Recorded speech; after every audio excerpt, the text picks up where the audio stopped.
Bem, então, para dar uma motivação aqui no contexto prático, vale lembrar, né, que a utilização de energia elétrica nos setores industriais representa basicamente algo em torno de 45% de todo esse consumo aí, né, da demanda de energia no Brasil.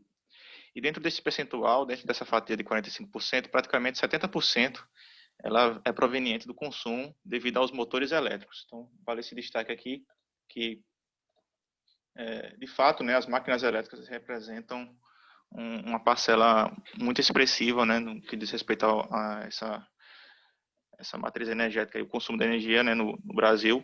Então, basicamente, quase 70% é devido às máquinas elétricas, e vale a gente ter isso em mente, essa importância, né, dos motores elétricos no contexto prático aí das aplicações.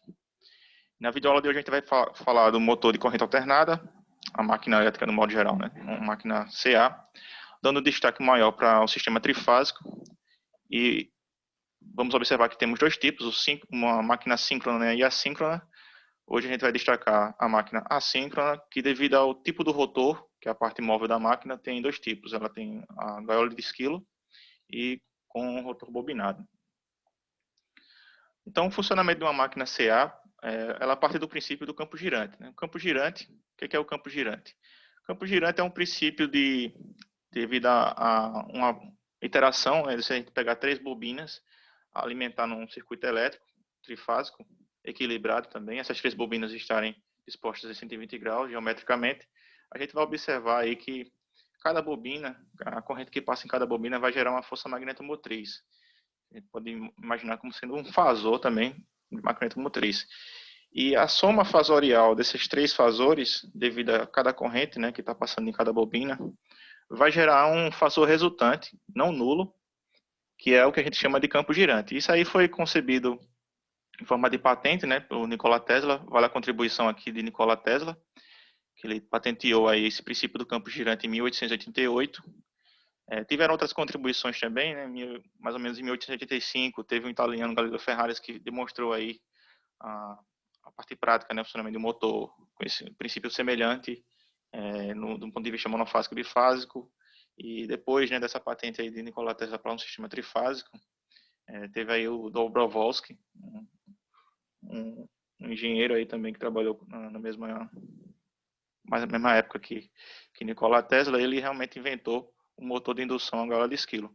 Mas aí o grande start, né, vale esse destaque aí de Nikola Tesla por meio dessa patente, que é essencial entender esse princípio do campo girante para o funcionamento das máquinas de modo geral. Tanto as do tipo síncronas, como as assíncronas também, que são conhecidas como motores de indução, ou máquinas de indução.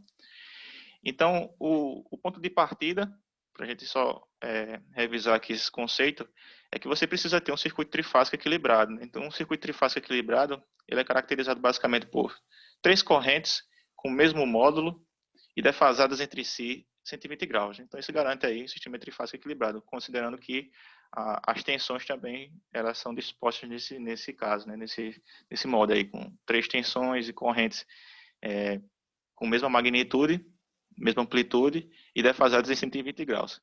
E aí você pega esse sistema trifásico, se você conectar ele em 3 bobinas, considera aqui essa figura, em que nós temos aqui 3 bobinas espaçadas em 120 graus geometricamente, né, como mostra aqui na figura, essa parte aqui. E essas 3 bobinas são idênticas, então você imagine que essas 3 bobinas têm o mesmo número de espiras, o mesmo material no núcleo, né, ferromagnético. Aí a gente vai ter a possibilidade de observar, né, no centro dela, um vetor resultante devido a essas forças magnetomotrizes que cada espira vai gerar, que a gente chama de campo magnético girante. Então, aqui nessa figura a gente tem aqui uma demonstração, né, do experimento. Você vê aqui a alimentação trifásica, né, de 3 bobinas. Elas estão dispostas em 120 graus geometricamente, e no centro vai ter um campo magnético resultante aí, que é o campo girante. Bem, isso aí dá para visualizar com mais detalhes, né, com uma animação nesse GIF aqui, em que você tem os fasores das forças magnetomotrizes, a fase A, a fase B e a fase C, e o resultante, que é a soma, né, fasorial, é esse vetor aqui, esse fasor preto. Tá? Então, aqui é a demonstração fasorial, né, dessas forças magnetomotrizes, que caracteriza, né, se a gente lembrar lá da lei de Ampère, força magnetomotriz igual a NI, né? Então, se você tem corrente e um determinado número de espiras, você vai ter aí uma força magnetomotriz, consequentemente, um campo magnético devido a essa excitação, né, de corrente. E aqui a gente pode observar no tempo, né, como é que seria a disposição dessas grandezas no tempo. Bom, então, basicamente é isso. Se você pegar três bobinas, né, três grupos de enrolamentos espaçados em 120 graus, aí aqui você tem também como observar, né, que aí esses enrolamentos estão na parte fixa do motor, uma máquina elétrica, né, e alimentar essas bobinas com um sistema trifásico equilibrado. Ao centro, né, no centro você vai ver aí um vetor resultante que vai ficar girando, né, tentando acompanhar aí a interação desses polos norte e polos sul que são gerados devido à alimentação concorrente, né? Então, basicamente é isso. A característica do campo girante, a gente pode destacar aqui, é que ele vai ter sempre um módulo constante. Então, esse fasor preto, né? Se você observar aqui esse fasor preto, ele sempre vai ter esse módulo constante. Também no tempo você observar isso, né? Esse módulo aqui constante com amplitude de 1,5. E ele fica variando no tempo, né? Com a velocidade aí, uma velocidade angular, que depende da frequência elétrica, né? Proporcionalmente à frequência do meu sistema elétrico, né? 60 Hz, então ele vai girar aí com uma frequência proporcional à velocidade dele de giro aí desse fasor, ser proporcional a essa frequência elétrica aí da rede, tá? Aqui nessa figura são fotos de transições, né? Considerando que no momento em que o ângulo θ, esse ângulo θ, esse ângulo aqui, né, do fasor girando, né, das contribuições em cada instante de tempo, 0 graus, 60 graus, 120 graus, só para mostrar aí que, de fato, né, você tem aí o fasor FA, da força magnetomotriz devido à fase A, FB devido à fase B e FC devido à fase C. Então dá para ver aqui, né, que sempre, a cada instante de tempo, a cada amostragem aí do ângulo, haverá um fasor resultante F, que é o nosso campo girante. Então, nada mais é do que a soma fasorial dessas contribuições aí de forças magnetomotrizes, certo? Então, aqui a gente tem os vídeos demonstrativos que eu vou carregar lá no Google Sala de Aula, tanto do ponto de vista trifásico, como também um exemplo monofásico, né, que aí vale a pena observar aí, caracterizando também como motor de Tesla. Basicamente ele usa aí um capacitor aqui para defasar, né, mas o princípio é o mesmo, né, manter um vetor resultante de força magnetomotriz que ele fique girando com um módulo constante. Aí no sistema monofásico, para fazer isso, geralmente ele defasa uma bobina da outra com um capacitor. Bom, então quanto aos tipos de máquinas elétricas, corrente alternada, CA, existem a gente pode subdividir em dois grandes classes, né? As síncronas.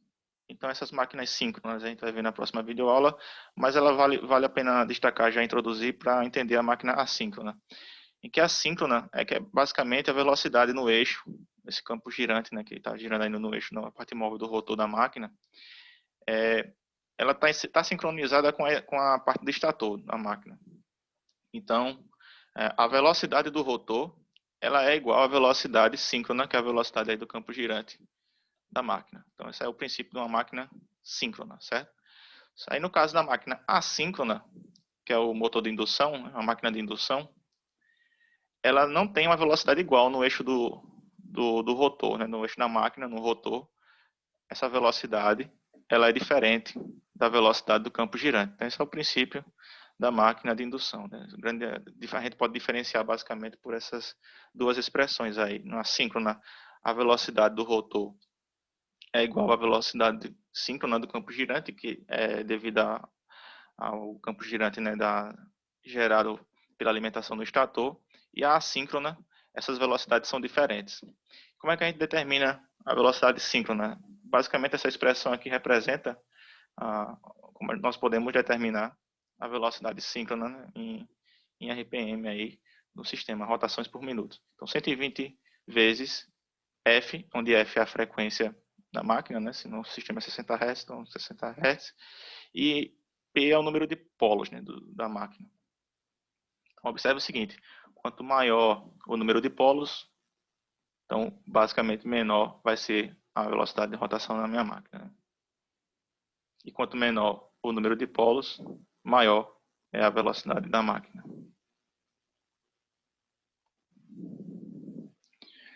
Quanto ao tipo de rotor da máquina, a gente tem dois tipos aqui. A gaiola de esquilo, foi concebido, né, basicamente inventado aí por Dobrovolsky. É um motor muito simples, é um tipo de rotor muito simples de ser confeccionado, em que ele basicamente ele tem essa geometria aqui, esse formato, né, semelhante a uma gaiola de esquilo, em que temos aqui as lâminas de aço. Aí o princípio das lâminas de aço é o mesmo princípio daquelas máquinas dos transformadores, né, de ter o núcleo com várias chapas delgadas. Aqui são as lâminas. E veja que existem anéis entre condutores que são conectados via barras de cobre ou de alumínio. Tá? Então, aqui a gente pode observar, este é um tipo de máquina com gaiola de esquilo ou rotor curto-circuitado. E o outro tipo é com rotor bobinado. Então, no rotor, nós temos aqui basicamente espiras, né? A gente coloca aqui espiras no rotor, temos aqui, é constituído também com escovas de contato, anéis coletores, né? E aí, vale uma observação que tanto nessas máquinas de gaiola de esquilo com rotor bobinado, né, não existe ligação nenhuma, né, no rotor à fonte de alimentação, tá? Então, os anéis coletores dessas escovas e as escovas que constituem basicamente uma forma simples de ligar as resistências variáveis por reostato, né, externamente.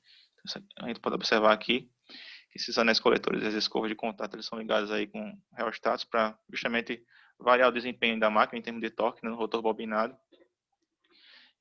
O que vale lembrar também, né, que basicamente quando com essas resistências variáveis, uma para cada anel coletor, né, proporciona um meio de aumentar a resistência do rotor, né, durante a partida. Então, afim, isso aí é basicamente para melhorar as características da partida da máquina. Isso aí no caso do rotor bobinado, né, no gaiola de esquilo não existem espiras no rotor. E aí, quando o motor atinge a sua velocidade normal, esses enrolamentos aqui, né, no caso do rotor bobinado, eles são curto-circuitados e o funcionamento da máquina com um tipo de rotor bobinado passa a ser semelhante a uma máquina com um rotor do tipo gaiola de esquilo. Aqui a gente tem um comparativo dos dois tipos de rotores na máquina de indução, com destaque aqui, né, para a questão da manutenção. Uma máquina da gaiola de esquilo, a manutenção dela é muito baixa, né, devido ao rotor ser muito simples. E no rotor bobinado, uma manutenção constante é nos anéis, né, devido a esse desgaste aí das escovas e nos anéis coletores. Mas aí vale a pena destacar que isso vai depender muito da aplicação, né, dos critérios de projeto, né, na aplicação. Se você precisa aí de uma máquina que tenha um conjugado de partida alto, então você vai eventualmente partir para a máquina com rotor bobinado. Mas se o conjugado de partida não precisar ser alto, ser um conjugado baixo, você considera a máquina com gaiola de esquilo, né, com rotor tipo gaiola de esquilo.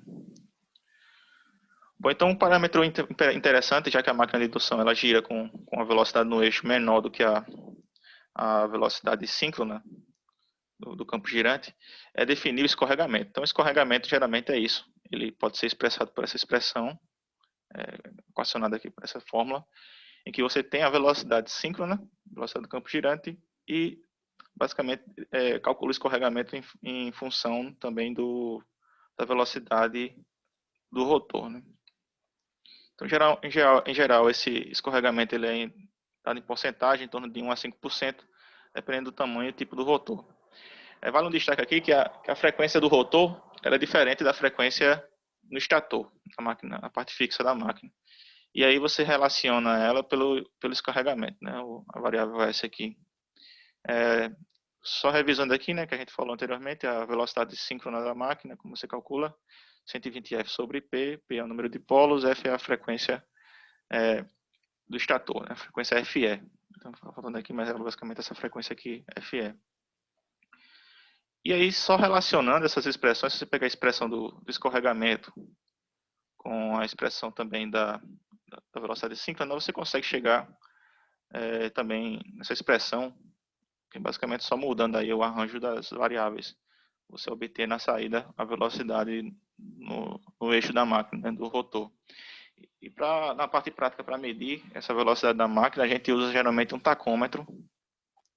É um instrumento aí que você coloca ele no eixo do rotor da máquina e você consegue ter a leitura da velocidade do eixo em RPM, rotações por minuto. Aqui vale uma observação na característica do torque versus a velocidade da máquina. É importante observar que quando a máquina de indução, se ela chegar, ela não é projetada para isso, mas se ela chegar a ter a velocidade do rotor igual à velocidade síncrona, ela perde força, né? Então o torque dela vai para zero aqui, ó, observando aqui.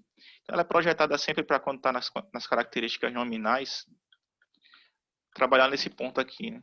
Então, que é um pouco abaixo da velocidade de síncrona. Aí daí tem um escorregamento que tá destacado aqui, né? Um escorregamento entre 1 a 5%, como foi mostrado no slide anterior.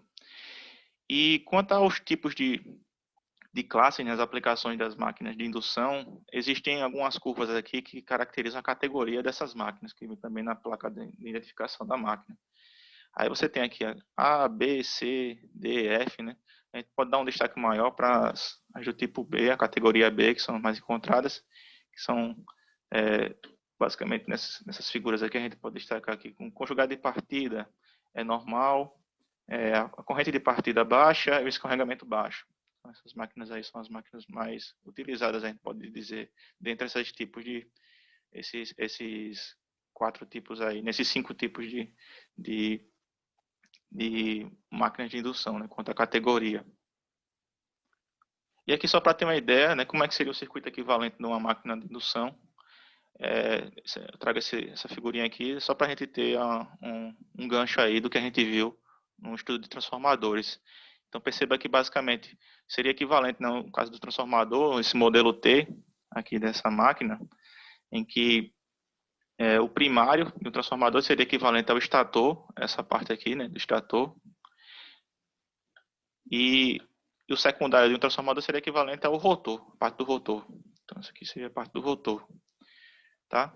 E aí, essas duas resistências que aparecem, é basicamente um arranjo, um artifício aí para o pessoal separar em termos de perdas, em que essa parcela aqui, né, tá deixando nessa resistência aqui variável, ela depende do escorregamento, aí você vê que o escorregamento é variável realmente, né, a curva de desempenho do torque vezes velocidade, e ela caracteriza as perdas mecânicas e rotacionais da máquina, né? E essas perdas aqui, essa resistência aqui R2, que foi separada no modelo, ela caracteriza basicamente as perdas por efeito Joule, a perda no cobre, né, nos enrolamentos do rotor.